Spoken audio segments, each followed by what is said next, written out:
Hi everyone, Paul and Sasha Skull Modeler. Welcome to another adventure update. So this is an update on my Tamiya 48 scale Tiger 1. Part of a buddy build slash group build. Started with a few friends. Any variant of the Tamiya 148 Tiger 1. Any extras you want to add. Dios, other vehicles, whatever. We're doing a little group build on it. And this is my entry. So you saw the review that was uploaded the other day. I started this on the 1st. It's now the 5th. You can see top right corner of my watch. So we're about 4 days in, I'd say. I haven't worked on it constantly. And this is where we're at. So tank's fully assembled as per the plastic. I'll zoom in on the side camera so you can see a little bit better. Hopefully we can get it about right. There we go. So yeah, all the plastic's assembled. We've got all the hauler photo etch set on there, which was brilliant. Absolutely great. We'll pick it up and have a closer look in a minute. It's comprised of all the grills, the side skirts, front rear fenders, tool clamps, mine discharger clamps, interior hatch detail, etc, etc, various brackets, tools, all sorts of stuff in there. Very, very good set.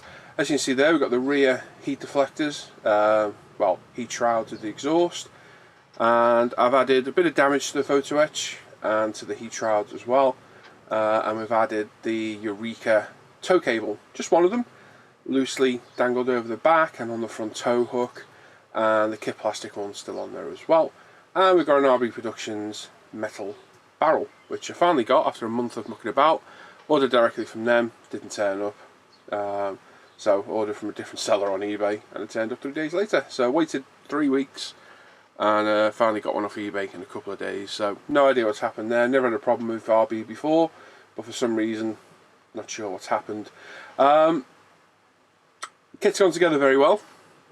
Typical Tamiya 48 scale, excellent. I think I prefer building them to 35th, to be honest. We've got all the road wheels over here as well, as you can see there. We'll zoom out and have a proper look. Got all the road wheels there. Sprockets on 2 huge skewers because there's anything that fits it on, and there's the rest of them. So they need priming along with the tank in a little bit. That's why I thought I'd do the quick update. Once they're done, tonight's job will be the full track. So we'll be burnishing with UMP burnishing fluid. Give them a good clean up. A couple of minutes in, probably 7 minutes in the bath of burnishing fluid. Job done, no problem at all. And that's it. So yeah, the build's flown along. Really impressed. Enjoyed the build. Didn't have a lot of mojo for it to begin with, but as the build gradually got going, I definitely did. And it's stunning. The photo etch set, absolutely fantastic. And what we'll do is we'll come in and have a closer look. So if I bring it to there, you can have a look at the top detail, just where it spins round. So as you can see, grills are on top. We've got tool clamps here and there around the model. We had some wire detail for the headlights. Headlights aren't on. Stowage bin. I cut off the plastic lid, which wasn't easy at all, but it was moulded in. And I've added my own thin brass sheet, slightly damaged the edges, bit of damage on top. And on the other one, I've made a makeshift clay blanket that's overhanging the top. We'll have a proper look at that now. I'll move that out of the way. Just pop that to one corner. First of all, we'll go through the wheels. So there's all the wheels. We've got some that can be seen, so they need the road wheels spraying, and some won't. So 2 lots there to do. A giant skewer with the sprockets on, so they're ready to go next. I will prime those in a second when we do the tank. We'll be coming for the tank and have a little look at what we've actually done. So as you can see, the turret's quite a loose fit, but we've got the RB barrel just there. Let me see if this one will zoom out a little bit. There we go, it's better. Zoom in a tad more. So RB barrel replacing the kit's plastic one.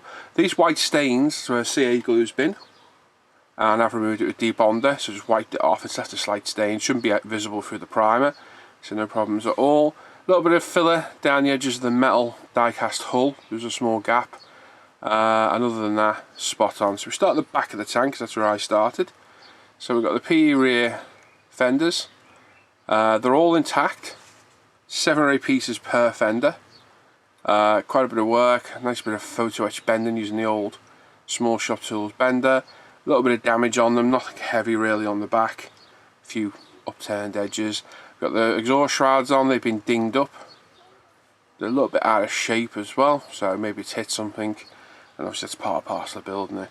5-foot filters are on, a few tool clamps on the jack and whatnot there. Back of the engine deck, we've got the grills, we've got the 5-foot filter clamps, the clamps for the tow cable. Obviously this one's off, so there's nothing there.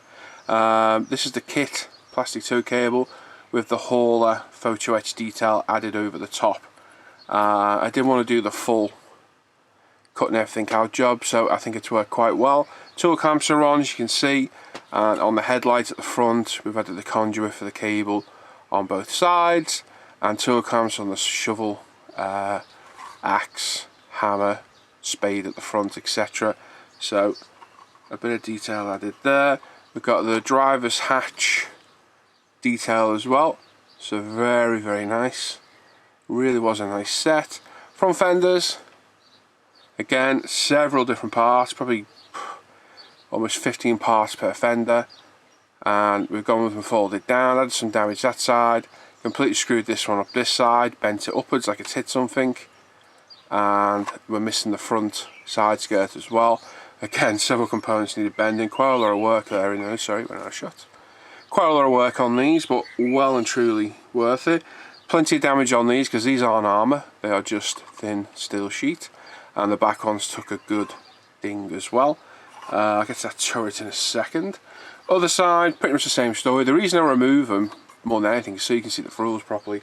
So we get a nice shot at the front of them here, and midsection along the top at the back. That's purely the reason why I'll always remove one, just so you're not wasted hiding your frills. Tow cable by Eureka, it's got the resin tow hooks each end, nice copper cable so it's easily positionable. The turret, got the smoke mine discharger brackets, again nicely made of PE. Both sides, we've got interior hatch detail on the commander's cupola too, and my scratch built turret bin lids at the back as well. So a bit of dinging on the back with some small rounds fire, scratches where it's caught stuff as it's turned, and like I say, very, very nice thin sheet and a clay, it's going to be a blanket or something, isn't it? At the end of the day, it's all down to your imagination, and that's what I saw. I do have crew for this, I've got a driver and a commander as well, so they'll add a bit of detail to it. I showed those in the review. And that's it really, so that's where we're at with that. Like I say, it's taken quite a bit of work. Really do enjoy the 48 scale. It's been a nice little build. And it's going to be primered in UMP black primer, then painted in Tamiya XF63. My version of Panzer grey. And do a bit of very, very light colour modulation, just shadows and highlights, not the full shebang, and then we'll come back, decals, weathering, so on and so forth. So yeah, faultless little kit. I'll definitely be adding more to the stash. I need to have a look at the Hall of P set, see what ones they do for the various kits, and add more to the stash, because I really enjoy building this. A little bit more manageable than 35th scale counterparts, just as detailed, if not more in places. Just because the pure size, and it's probably wrong saying them more, but just to me, I really enjoyed it at the end of the day. So there we go. So I'm going to prime it quickly in UMP primer. We'll come back and have a quick look at that, and then I'm going to spray a Panzer grey, do a little bit of colour modulation, and we'll probably come back and have a look at that as well. So hopefully see you in a few minutes. Okay, there we go. So back in the spray booth, we've primed it in UMP black primer. As I always do my armour, mainly show any flaws. You can use it to help you create any pre-shading, etc. as well. So primer that, it was then sprayed with Tamiya XF63, thinned with UMP thinner. Like I say, we used a black primer to our advantage. I'm going to zoom in so you can see a little bit, so that it allows some of the detail to show through. Once dry, I've then come back with a dark and shaded SX63, add a tiny little bit of black, and we've shaded all the lower areas, or areas where it wouldn't catch light as much, to create a modulation effect, very, very light modulation. And then we've done the same with a white to create a lighter tone as well. So that basically gives us like the shading you can see on top of the skirt. If we let it come back around, you should see what I mean. If you look in between the gap at the top, we've got the darker, and along the bottom we've got the lighter. So every raised surface higher up has got the lighter tone on it. Anything low down or in a gap, you can see it just along there as well perfectly. Both colours gets that as well. So once you've come back with your weathering, it tie it all together and the effect should look great. Top of the barrel was lightened, underneath was darkened. That's a really good effect. That does look really good. So we'll pick it up, move the turntable out of the way. We've also done the wheels. The road wheels were painted again black primer with then the XF63. We've not modulated this at all. And to do the black tyres, we used Mr. Hobby H77 tyre black. I guess the closer camera you can see. Let's zoom in, like so. And then we come back with circle template. These things are invaluable for doing armour. You pop it in the middle like so, spray your Panzer grey, job done. Real easy, real quick for £3, and the amount of road wheels on this thing, well and truly worth doing. Now we only did this to the two front sets of wheels because you can't see the other two behind. So they're over there. They've been painted in the tyre black just in case you can see the front of them. As you see, I'm covered in paint because I've been painting. We've got the front drive sprockets and the rear idler painted in Panzer grey as well. So we pick the tank up, have a quick look around. So like I say, there's modulation effects. So you can see the darker tone in there, the base colour in between, and the lighter tone on top. So anywhere where it catches the light. Now the effect does look overdone in these lights, same as the front there, dark down the bottom, lighter at the top, right across the front and across the back too. Once you start adding more weathering, the effect becomes a lot more subtle and will actually disappear into the paintwork and it'll start to look really good.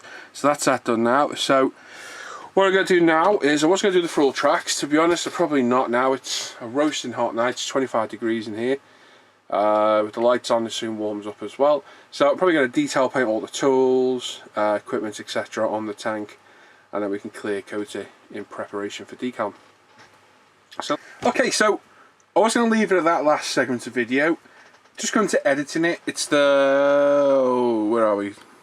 13th of June now. So I think it's about a week after that last video. Just started editing it. Thought, right, well that's where it's at. I might also do a tag on at the end to show where it's at now as well, because it's going on the shelf for a little bit while I move on with some of the projects. So what we've done in the meantime, everything's painted up as you saw. We've given it an aqua gloss coat. We've washed everything. So these are the pin wash. Let me zoom in a little bit so you can see. So everything's been given a pin wash. So a nice oil pin wash to hide every area. So they've all been left to dry, the excess removed, all the road wheels have been done as well, like so. So they're ready to be matte coated. Full track's been done, like I said, in a second. Let me zoom this back out. Have a little look what we've got. So this is the Tiger as she stands now.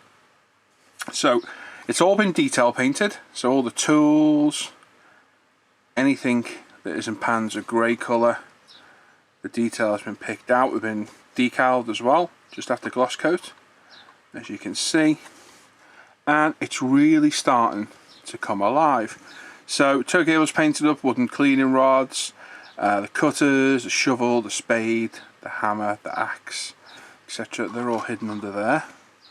There they are. So they're painted in a steel colour. Dry brush, the wood was painted up. I added some grain to the wood using a razor saw.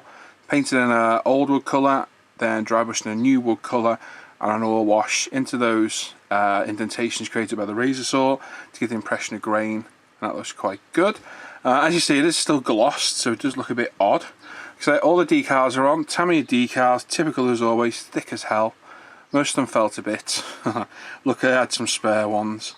But yeah, not a fan of Tamiya decals at all, they really do suck. But that's by the by. So this is ready for a matte coat, but what I do before is I'll do my chipping. Now, as you can see, I've lost a little bit of paint there, so that'll be a chip straight away. I'm not going to do it absolutely battered. It'll be a worn vehicle, so it'll have a bit of weathering to it, but it's not going to be absolutely hammered. Although we've lost some fenders, these will have damage. What I do though, I put it over a gloss coat using Vallejo's German Cam Black Brown. It's a perfect colour. I got that tip from John, Scale Model Medic, years ago. I apply it over the gloss coat because I can use Vallejo's airbrush cleaner, which I think is absolutely useless as an airbrush cleaner, to take the Vallejo paint off without damaging the coat underneath. If you did that with our thinner cleaner, it will take the paint clean off. But the Vallejo stuff isn't harsh enough to do that, and it will just take off the paint. So if you ever do your chipping, you can remove it. So that's my method of doing it. Once the chipping's done, I'll then matte coat it. It'll look a million times better matted. And that's it. But yeah, it really starts to come alive. She really has. The turret's still down loose. What else have we done to it? Nothing really, that's it. So yeah, detail paint all the parts. Decals are on, ready for chipping. Away we go. So, like I say, we've got a whole tub of road wheels in there.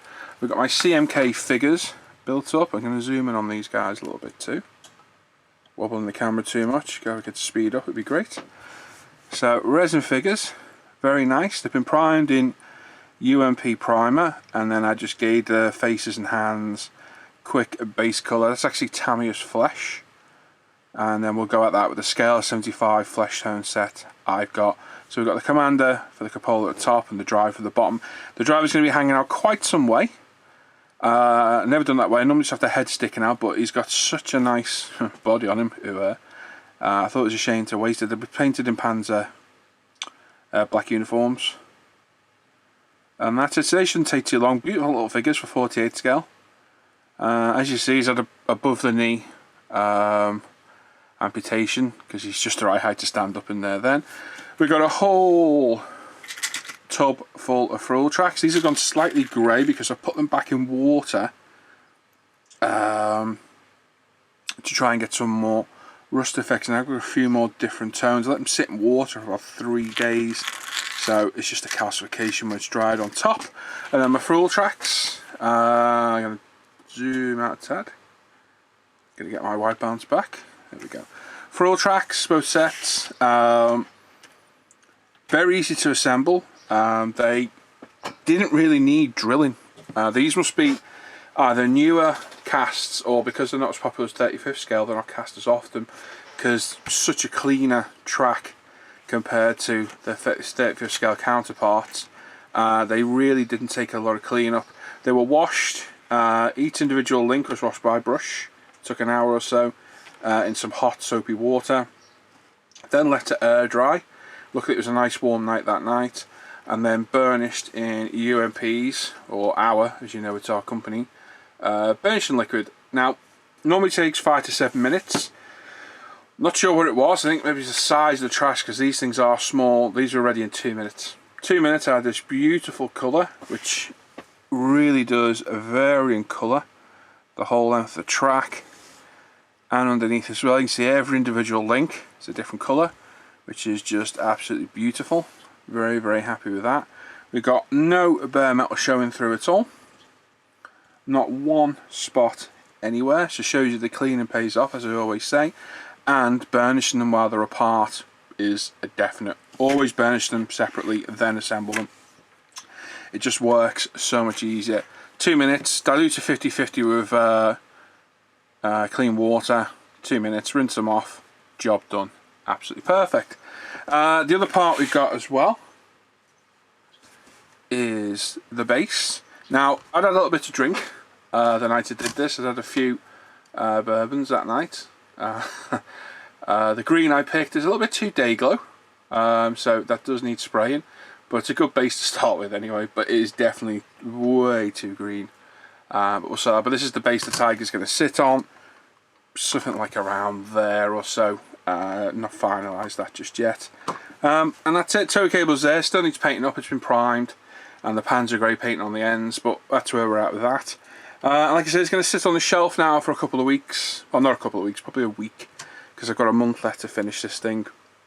Whilst I crack on with my Ducati and my Jugs over Italy, which I've just started. I'll tag that in with the Ducati, I think, as a video, because I've not done a review of it.